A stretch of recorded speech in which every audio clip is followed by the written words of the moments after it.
Hello fish people, I thought I'll make a short video about this. I'd say it's about a 30-gallon aquarium, 130 liters or so, sitting on my desk. It's one of his old style, very sturdy desks, and it's also been strengthened with some extra supports underneath. So I wouldn't just put an aquarium like this on a normal modern flimsy IKEA type desk. It's too heavy for that. Used to be an old Boyu tank that Chinese all-in-one makes, but I've taken off the hood and added on some LED lights. I used to have one of those old T8 fluorescent bulb hoods and built-in filter in the canopy, but we've got something called load shedding. Every now and then there's power outages here in South Africa, so you'll see a filtration there. There's a internal power filter with a spray bar, basically just pulling the water through sponges, and then there's an air operated sponge filter, very old style, but that is on a AC/DC pump that keeps going when the power goes off. I'm just going to switch the pump off so we don't have to listen to the buzz. There we go. Tank is just over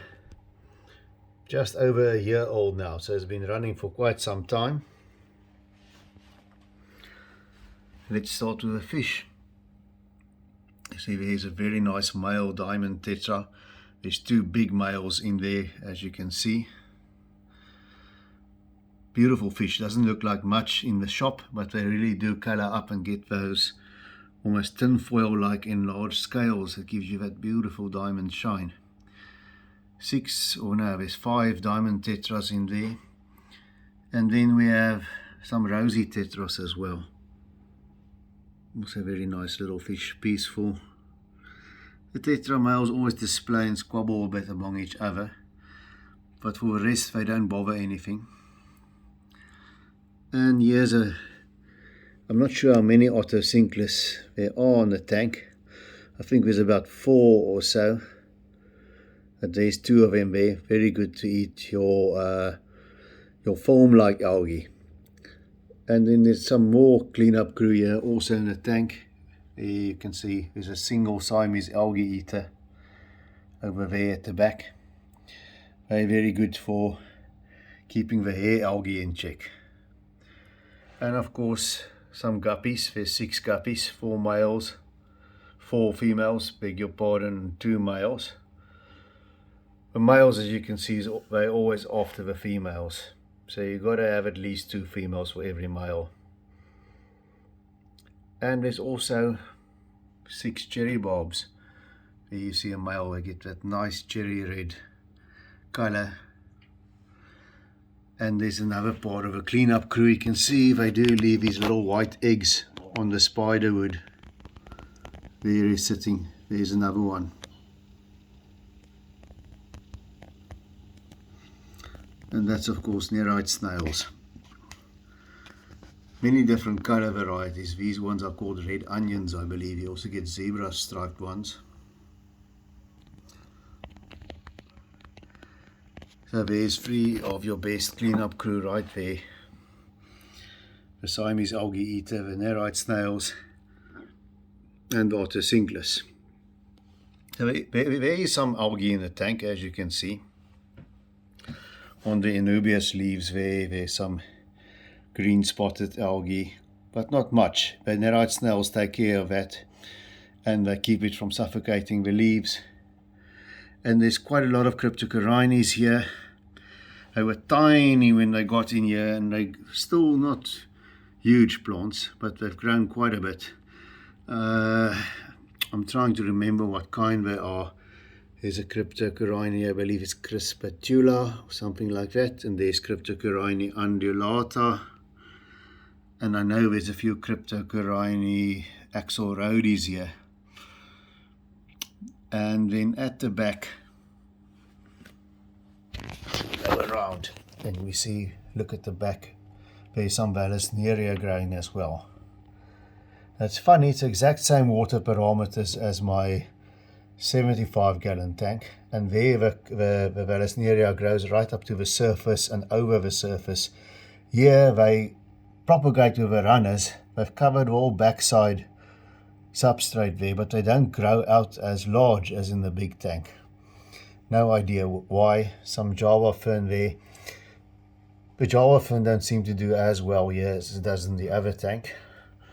Also, I'm not sure how to explain that. And some Amazon swords. It's now been here for quite a while, from the beginning of a tank. I tend to just plant the tank with, I don't use CO2, so I just plant the tank with some sword plants, some vallis, some crypts, some epiphytes like Java fern and Anubias. And then in this tank I've also got, here you'll see, Soeswassertang, freshwater seaweed really, if I translate from the German. And it's attached itself here to the spiderwood, and it seems to be going quite well. And especially those cherry barbs, they like chasing the females in there. And I'm sure they're laying eggs there, but in this community setup, there's no chance of any fry surviving. Definitely not with the tetras. If I only had the guppies, then maybe some would make it. But just a bit too much going on here for the fry to survive. You'll see it's a deep substrate of about 3 inches thick. That's how much, that's 7.5 centimeters. So there's a layer that you can't see because it's covered by the rim, but there's a layer of soil that I make up of 2 parts peat, a part organic potting soil, a part organic compost, and a bit of bone meal mixed in. That gets your pH to a nice sitting around 7.5.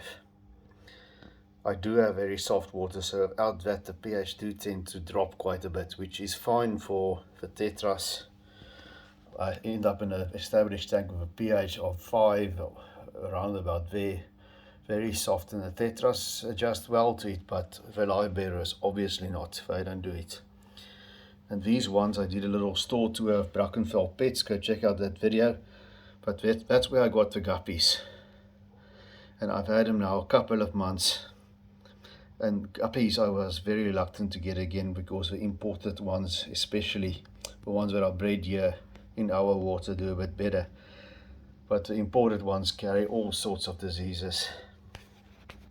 And that's why I've given up on them for years. But these do very well. And apparently the trick is, if they're imported from Sri Lanka, as opposed to Thailand and Singapore and those places, you get a much better quality. Always active, those guppies. Those 2 males are always chasing after the females. And you'll see the females become gravid and become fat, and then they thinner again, which means they've had the babies, but the babies don't make it in the setup like this.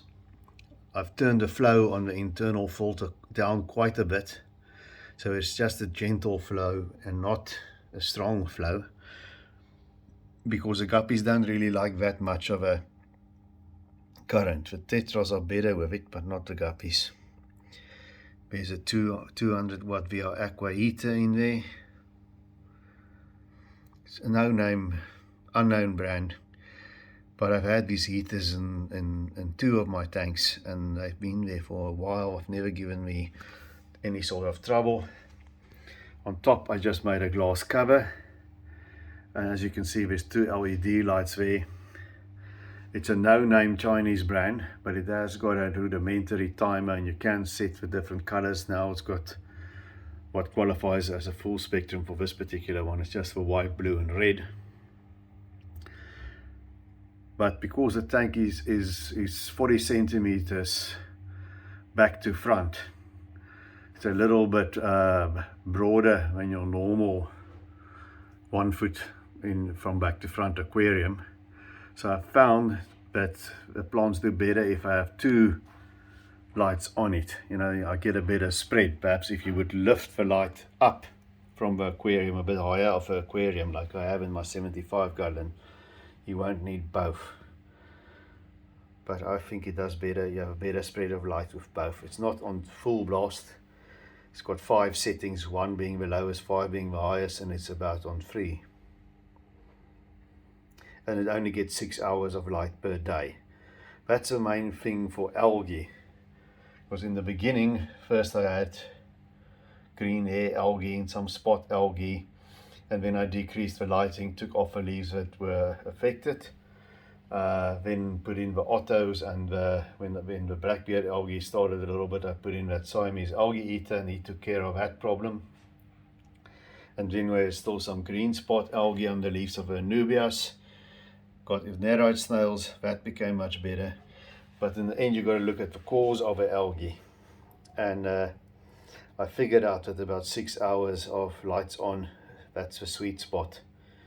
I'm not fastidious about it. A little bit of algae is fine, as long as it doesn't choke the plants. I don't mind if there's a bit of algae. But I do give these guys some blanched baby marrow once or twice a week.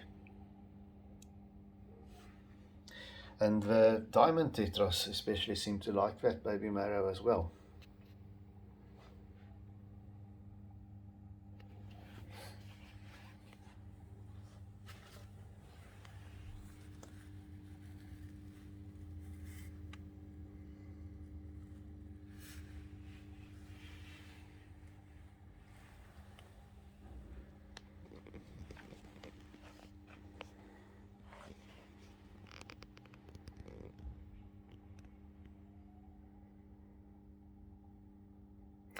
Really love this tank. It's on my work desk, and I can also, my desk is also in the lounge. We all work from home these days, and I can watch it when we're watching TV. If the missus is watching something that's not really my interest, I just watch the tank.